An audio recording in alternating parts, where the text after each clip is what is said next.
Hola, curiosos y curiosas de la historia. Bienvenidos a Curiosicast Plus, el podcast donde descubrimos datos alucinantes y lo pasamos bien. Hoy toca hablar de una de las figuras más icónicas de la historia, Cleopatra. Sí, esa misma, la de las películas de Hollywood, la del delineado de ojos perfecto y la que, supuestamente, tenía a todos los romanos comiendo de la palma de su mano. Aquí viene el primer dato curioso. Cleopatra no era egipcia. Resulta que la última gran reina del antiguo Egipto era en realidad griega. Cleopatra pertenecía a la dinastía ptolomeica, fundado por Ptolomeo I, que fue uno de los generales de Alejandro Magno. Cuando Alejandro conquistó Egipto, allá por el 332 a.C., no se quedó mucho tiempo. Pero sus sucesores sí, y uno de ellos, Ptolomeo, decidió quedarse con el trono egipcio.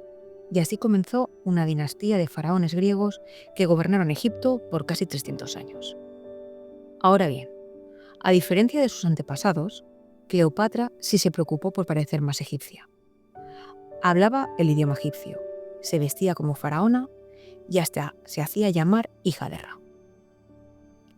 Otro mito que hay que derribar es el de Cleopatra como una diosa de la belleza.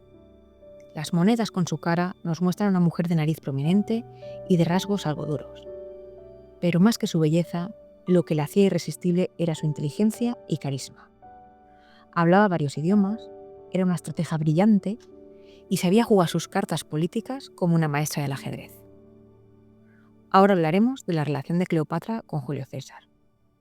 Según la leyenda, Cleopatra se metió en una alfombra que fue llevada al palacio del César y cuando la desplegaron, allí estaba ella.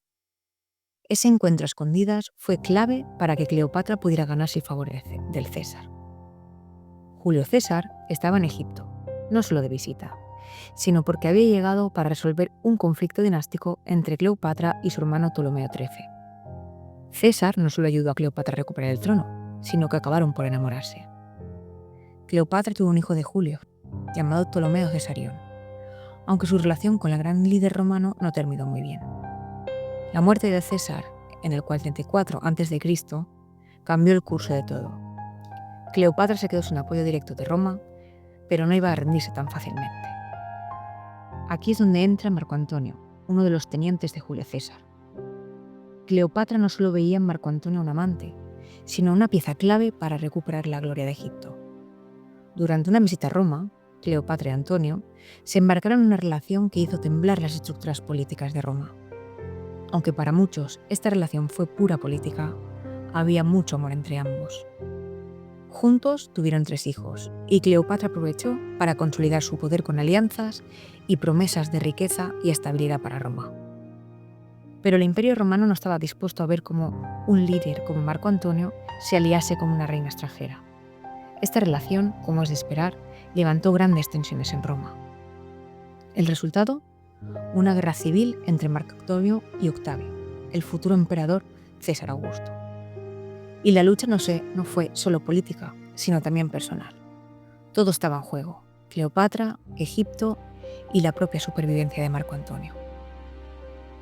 En el año 31 a.C., Marco Antonio y Cleopatra se enfrentaron a las fuerzas de Octavio en la batalla de Lactio, una de las confrontaciones más famosas de la historia antigua. Fue una batalla naval que, aunque en el papel parecía equilibrada, se inclinó rápidamente a favor de Octavio. Cleopatra y Marco Antonio no solo tenían a su ejército y a su flota, sino que contaban con una gran estrategia y el poder de la diplomacia para intentar ganar. Sin embargo, el destino tenía otros planes.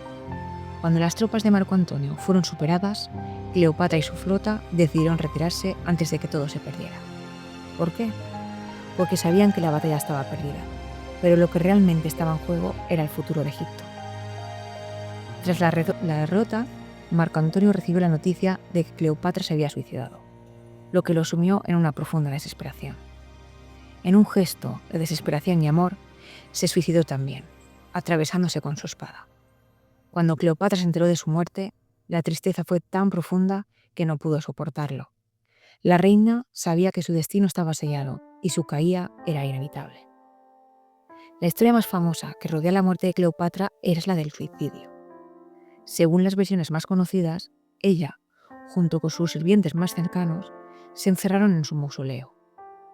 En ese espacio, Cleopatra se suicidó utilizando una serpiente venenosa, un símbolo de poder y de su conexión con el antiguo Egipto.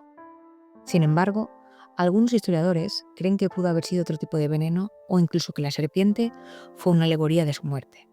Pero lo que sí está claro es que la reina murió junto a su amado Egipto.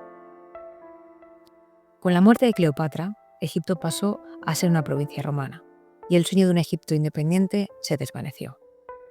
Y mientras tanto, Octavio, al convertirse en César Augusto, sentó las bases del Imperio Romano que dominaría el mundo conocido durante siglos. A pesar de su trágico final, el legado de Cleopatra perduró.